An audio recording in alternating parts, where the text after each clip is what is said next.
ধ্বনি বাজে হৃদয় কমল বন মাঝে মধুর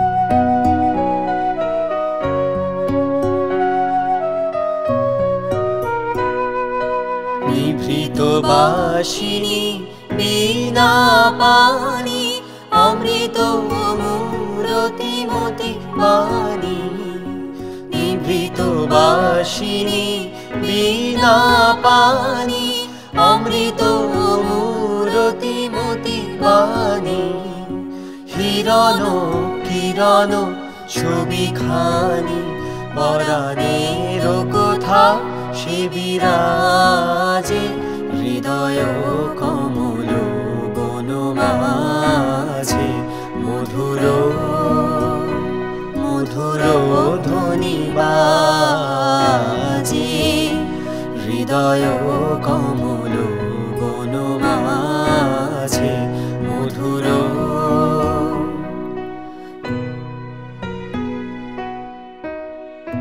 মধুরিত জাগে দিবানিশি কুহরিত দিশি দিশি মধুরিত জাগে দিবানিশি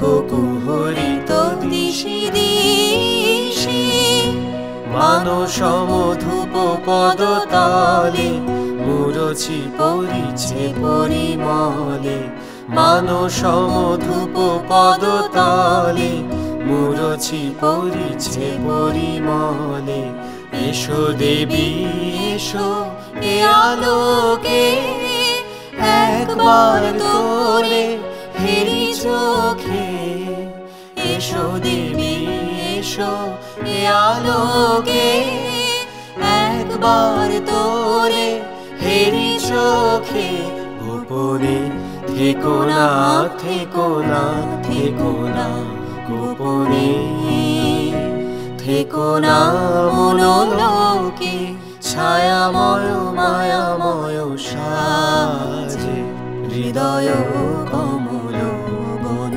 মাঝে মধুর মধুর ধ্বনি বাজে হৃদয় কমল বন মাঝে মধুর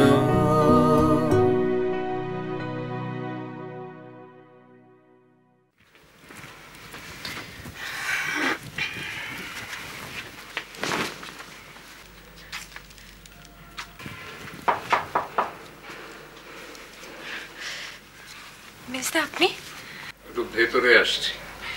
হ্যাঁ দাদা আসুন বসুন। না আমি বসবো বলে আসিনি,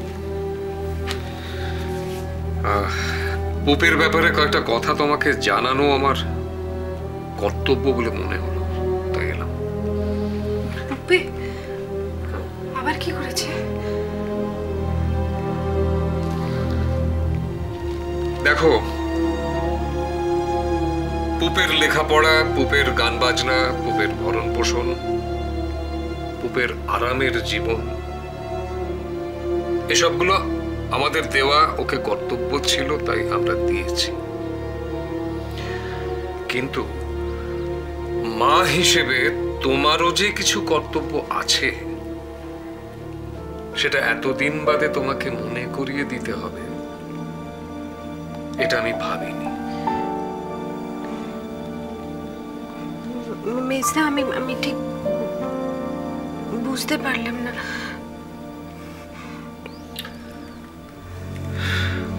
দাদা থাকলে এই সময় চেঁচামেচি করতেন, একটা সিন ক্রিয়েট করতেন। আমার এই সমস্ত গুলো ভালো লাগে না, আমার রুচিতে বাধে। অবশ্য দাদাকে দোষ দিয়ে লাভ নেই, কারণ আমি নিজেই আমার মাথা ঠিক রাখতে পারছি না। প্রদ্যুম্ন বাবুর ছেলের সঙ্গে পুপের যে সম্বন্ধটা পাকা হয়েছে সেটা কি তুমি ভেঙে দিতে চাও? মানে আপনি এই কথা কেন বলছেন দাদা?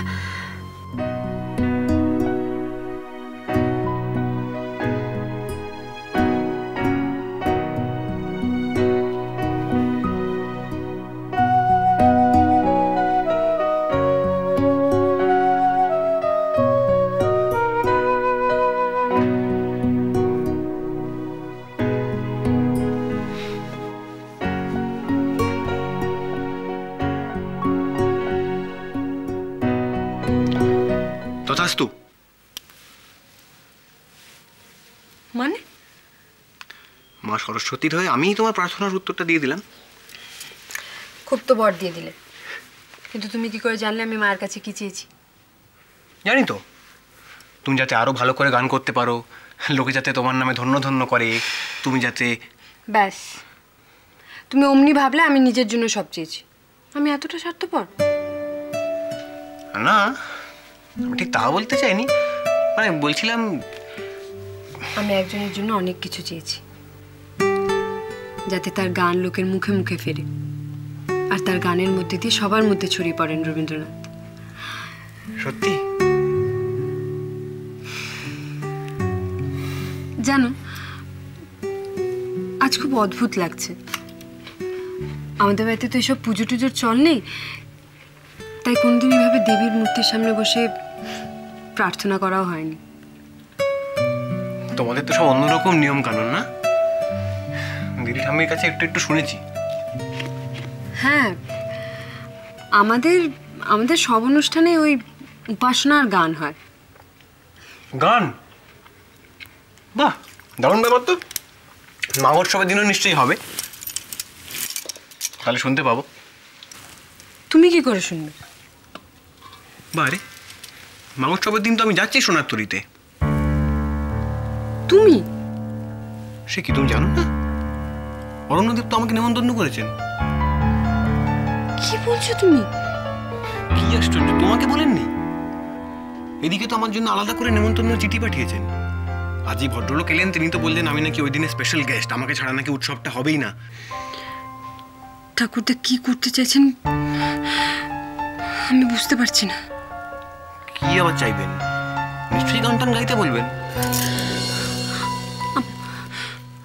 আমার খুব ভয় করছে গোরা। এতেও ভয় করছে কেন? কি মনে হচ্ছে অরণ্যদেব আমাকে খুলি গুহায় গুম করে রাখবেন? বোকা মেয়ে একটা।